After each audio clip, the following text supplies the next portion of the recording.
So I kissed my cousin's fiancé, and then on the day of their wedding, her mum told me that she's known this whole time and she chose to marry him anyway, and that I need to stay silent so that they can have their fairy tale.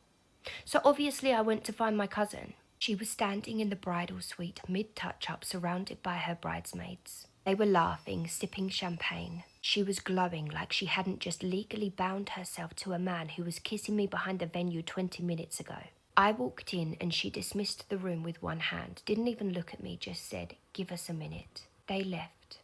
She turned to the mirror to fix her mascara and she said, "You look nice tonight.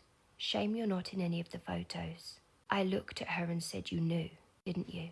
She didn't look surprised. She didn't look angry. She just looked amused. And then she said, "You're not that hard to read, and he's not that hard to break." I stood there, jaw on the floor, and she just kept going like she'd been waiting for this moment. "You think you ruined something? No, you confirmed what I already knew." So I said, "Then why marry him?" She turned, locked eyes with me and said, "Because I wanted to watch him suffer." You think I didn't know what kind of a man he was? I needed the ring. I needed the wedding because I'm carrying his baby, which means he's mine forever.